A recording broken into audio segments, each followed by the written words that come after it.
একটা মহামারী চলছে, এটাই শেষ নয়।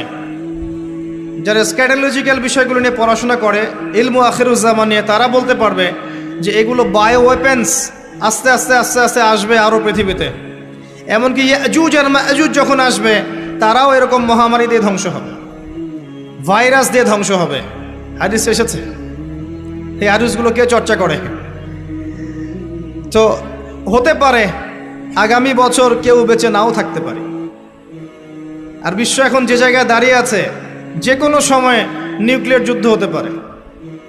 বিশ্বের একটা অংশ চাচ্ছে, দে আর লাস্টিং ফর ওয়ার্স, মানে একটা অংশ চাচ্ছে যে নিউক্লিয়ার যুদ্ধ শুরু হোক। 1962 সালে তারা চেষ্টা করেছিল, 1914 সালে একবার চেষ্টা করেছে, 1947-এর দিকে একবার চেষ্টা করেছে। আস্তে আস্তে মানব জাতিকে এগিয়ে নিয়েছে যুদ্ধের দিকে, এবং ওদের স্বার্থ তারা হাসিল করেছে, প্যালেস্টাইন দখল করেছে। তারা চাচ্ছে বিশ্বে ম্যাসাকার হোক, কারণ একটা ম্যাসাকার না হলে নতুন কোনো রুলিং স্টেট আসে না। প্রথম বিশ্বযুদ্ধের পরে একটা কান্ট্রি এসেছে সারা বিশ্বকে শাসন করতে, তার নাম ব্রিটেন। তার আগে জার্মানির দাপট ছিল। দ্বিতীয় বিশ্বযুদ্ধের পর ব্রিটেন সরে গেছে, তার জায়গায় এসেছে ইউএসএ, নতুন রুলিং স্টেট। আর তৃতীয়টা যখন হবে, তখন আরও একটা কান্ট্রি বের হয়ে আসবে। আমার মত, সে হচ্ছে ইসরায়েল, এবং সে এই বিশ্বকে শাসন করবে। বিশ্বের অবস্থা এখন এমন, যে কোনো মুহূর্তে নিউক্লিয়ার ওয়ার হতে পারে। আমরা চাই না হোক, কিন্তু হতে পারে। আর নবী সাল্লাল্লাহু আলাইহি ওয়াসাল্লাম বলেছেন, আখিরুজ্জামানে হারাজ বাড়তে থাকবে। সাহাবীরা বললেন, হারাজ কি? নবীজি বললেন, হারাজ মানে যুদ্ধ বিগ্রহ, হত্যাকাণ্ড, খালি হত্যাকাণ্ড, হত্যাকাণ্ড। একটা বলি, একটা শোনেন। রাজকুমার তার স্ত্রীকে নিয়ে হাঁটছেন, 1914 সাল গ্রীষ্মকাল, জুন জুলাই মাসের দিকে রাস্তায় হাঁটছেন। হঠাৎ আতর্কিত একটা হামলা হলো, দুজন ডেড। হাঁটছিলেন অস্ট্রিয়া হাঙ্গেরির মধ্যে। অস্ট্রিয়া হাঙ্গেরি একটা কান্ট্রি, সেখানে হাঁটছিলেন। তার পাশের কান্ট্রিকে অস্ট্রিয়া হাঙ্গেরি থ্রেট দিল, 14 দিনের মধ্যে যদি খুনের বিচার না হয়, তাহলে তোমাকে আমি হামলা চালাবো। এবার রাশিয়া বলছে, অস্ট্রিয়া হাঙ্গেরি যদি তুমি পাশের এই প্রতিবেশীকে হামলা চালাও, আমরা চুপ করে বসে থাকবো না, আমরা তোমার বিরুদ্ধে যুদ্ধ ঘোষণা করব। 14 দিনের মাথায় অস্ট্রিয়া হাঙ্গেরি হামলা করলো, রাশিয়া চুপ করে বসে থাকলো না, সে এসে যুদ্ধে যোগ দিল। এবার জার্মানি বলছে, অস্ট্রিয়া হাঙ্গেরি আমার মিত্র, এত বড় সাহস, আমার মিত্রর গায়ে হাত দাও, এখন থেকে আমি যুদ্ধে। ও যুদ্ধ নেমে আসছে, ম্যাসাকার যুদ্ধ। এই পাশ থেকে, বাম দিক থেকে ফ্রান্স বলছে, রাশিয়া আমার বন্ধু, এত বড় সাহস, জার্মানি তোমার, রাশিয়ার বিরুদ্ধে যুদ্ধে যাও, আমি তোমার বিরুদ্ধে আছি।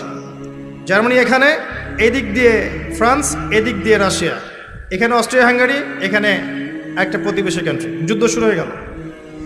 যুদ্ধ চলছে চলছে চলছে, এমনও দিন গেছে একদিনের মধ্যে 50,000 মানুষ মারা গেছে। একদিনের মধ্যে, একদিনের মধ্যে পারমাণবিক বোমা ফেলা হয়নি, এমনি গুলি দিয়ে একদিনের মধ্যে 50,000।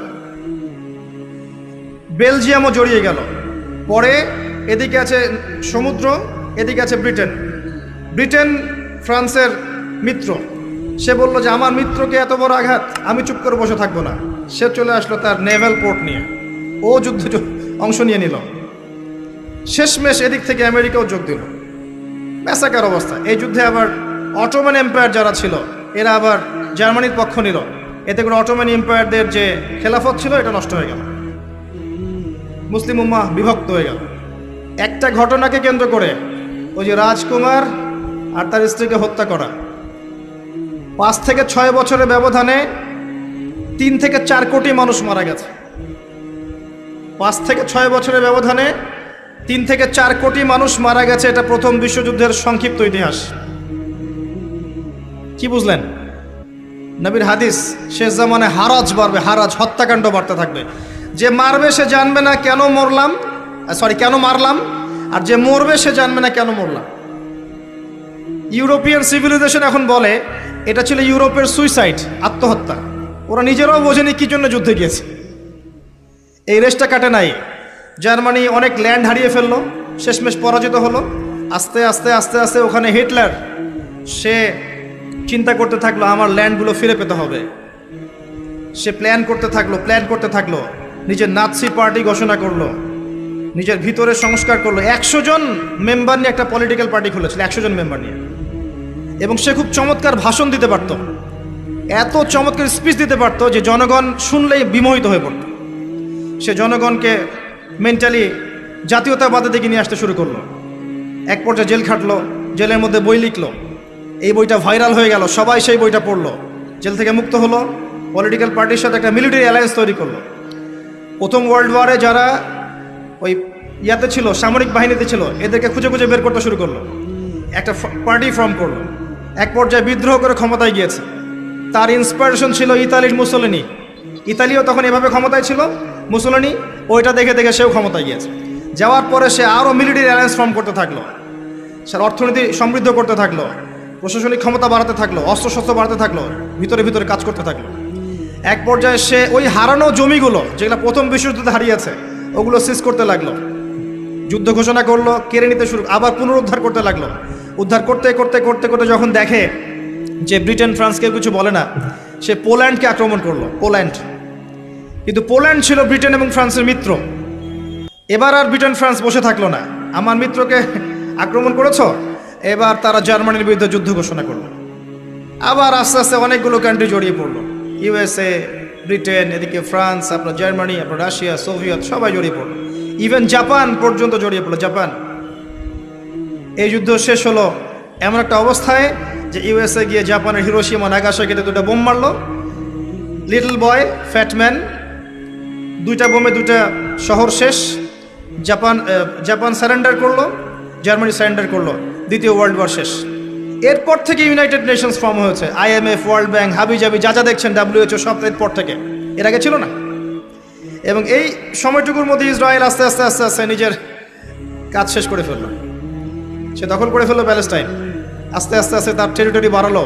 এরপর আরও 4-5টা যুদ্ধ হলো আরবদের সাথে, প্রত্যেকটাতে সে যুদ্ধে জয়লাভ করলো। এখন সে ওয়ার্ল্ডের এখন রুলিং স্টেট। আপনাকে হারাজ দেখাচ্ছে, হারাজ কিভাবে রক্তপাত দিয়ে এই বিশ্ব এগিয়ে গেছে। সামনে যেটা হবে বা যদি হয়, এটা আরও ভয়ঙ্কর হবে, এটা হবে আরও বেশি ভয়ঙ্কর। এবং আমাদের ধারণা, আই থিঙ্ক ওয়ার্ল্ডের 1/3 মানুষ মারা যেতে পারে যদি হয়। আসেন, যে কথাটা বলতে গিয়ে এই কথাগুলো বললাম, চোখ কান খোলা রেখে চলতে হয়, সময় হাতে বেশি নাই। ইলমু আখিরুজ্জামানের সাইনগুলো এখন প্রকাশিত হচ্ছে।